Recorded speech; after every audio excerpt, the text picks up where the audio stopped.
Hello বন্ধুরা, তোমরা সবাই কেমন আছো? আশা করি ভালো আছো, সুস্থ আছো। তো আমিও ভালো আছি। মৌসুমি অফিসিয়াল চ্যানেলে তোমাদের সবাইকে স্বাগত জানিয়ে আজকে চলে এলাম ডেইলি ব্লগ নিয়ে। তো চলো, আমি কড়া বসিয়েছি, কড়াতে তেল দিয়েছি, তেলটা ততক্ষণ গরম হোক আর তোমাদের সাথে শেয়ার করি। তো দেখো, আজকে রান্না করবো আমি 8 ট্যাংরা মাছের ঝাল। তো তোমরা কারা কারা এই 8 ট্যাংরা মাছ খেতে ভালোবাসো আমাকে কিন্তু অবশ্যই জানিও। তো চলো, তোমাদের সাথে কথা বলতে বলতে আবার তেলটা গরম হয়ে গেছে, আর এখন আমি একে একে মাছগুলো দিয়ে ভেজে নেব। এই মাছটা না খুব খাটো।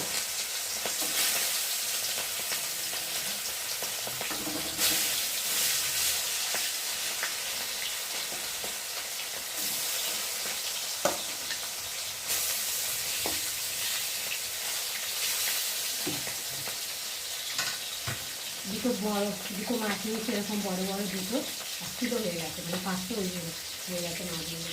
আর এখানে মশলা করে নিয়েছি, আদা বাটা, জিরে বাটা আর রসুন বাটা। আর যেহেতু নোনা মাছ, একটু রসুন বাটা না দিলে ভালো লাগে না, আদা একটু মাংস মতো করে রান্না করতে হয় ট্যাংরা মাছটা।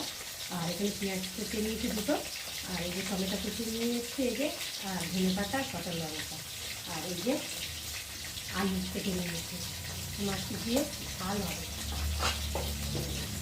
আর এই ট্যাংরা মাছের মাথাটা আমার খেতে ভীষণ ভালো লাগে।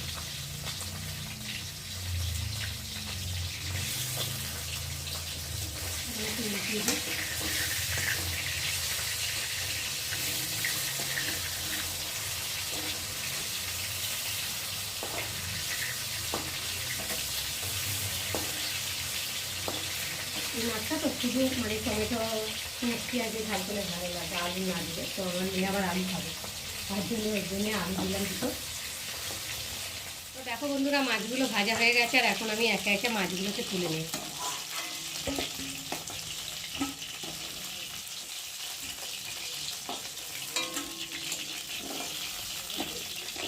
দেখো, চলো, আরও রয়েছে, এবং মাথাগুলো ভেজে নেব।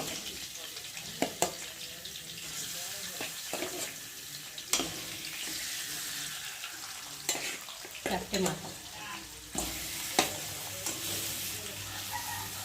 দেখো বন্ধুরা, মাছগুলো সব ভেজে নিয়েছি। কতটা মাছ হয়েছে দেখো, এই যে কত সুন্দর লাল লাল করে ভেজে নিয়েছি। আর এখন কড়াতে তেল দিয়েছি, তেলটা গরম হয়ে গেছে। এখন ফোড়নে দেবো পেঁয়াজ।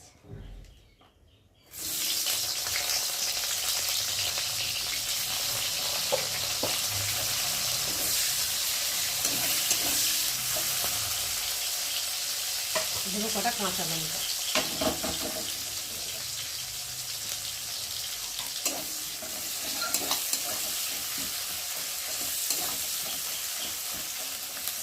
পেঁয়াজটা একটু হালকা করে ভেজে নিলাম।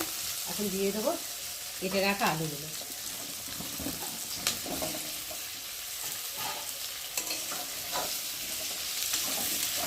আলুগুলোকে একটু নেড়ে ভালো করে ভেজে নেব।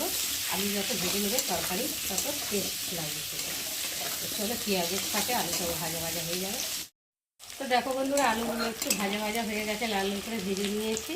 আর এখন দিয়ে দেবো হলুদ গুঁড়ো, নুন, লঙ্কার গুঁড়ো, আদা বাটা, রসুন বাটা, জিরে বাটা, টমেটো, সব রকম মশলা দিয়ে দিলাম। দিয়ে একটু ভালো করে কষিয়ে নেব।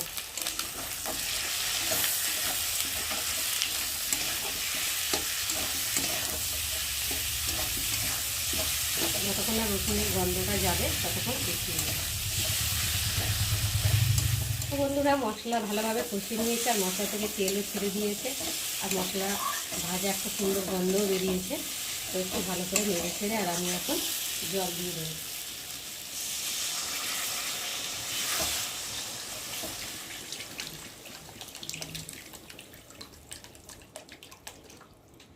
মাছটা যেহেতু মাখা মাখা করবো, তার জন্য খুব একটা জল দিলাম না, অল্প করে জল দেবো, মাংসের মতো করে রান্না করতে হবে। তো এবার ঢাকা দিয়ে ঝোলটাকে ফুটিয়ে নেব। তো বন্ধুরা দেখো, আমার ঝোলটা ফুটে গেছে, আলুটা অনেকটাই সেদ্ধ হয়ে এসেছে। আর এখন এই যে ভেজে রাখা মাছগুলোকে দিয়ে ভালো করে ফুটিয়ে নেব।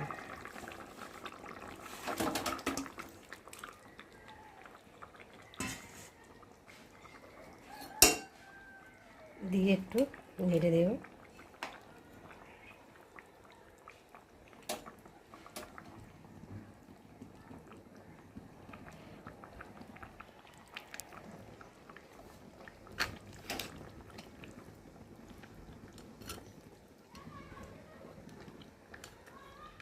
দেখো বন্ধুরা, মাছগুলো দিয়ে ঝোলটাকে ভালো করে ফুটিয়ে নিয়েছি। আর একটু নামাবার আগে আমি দিয়ে দেবো ধনেপাতা কুচি।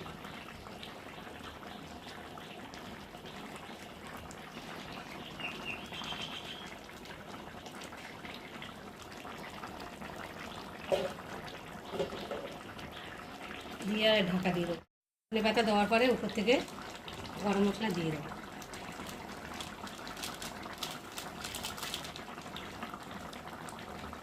গরম মশলা দিলে তো মাংসের মতো টেস্ট লাগবে, গন্ধটা খুব সুন্দর বেরোবে।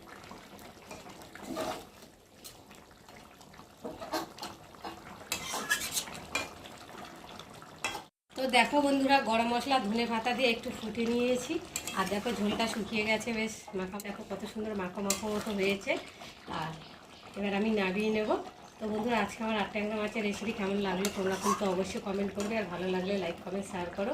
আর আমার চ্যানেলে যদি নতুন হয়ে থাকে চ্যানেলটাকে সাবস্ক্রাইব করো। চলো আবার দেখা হবে তোমাদের সাথে পরের ব্লগে। ততক্ষণ তোমরা তোমাদের খেয়াল রাখো, তোমরা আমার চ্যানেলটাকে সাবস্ক্রাইব করতে থাকো আর আমি এদিকে তরকারি থেকে ঢালতে থাকি।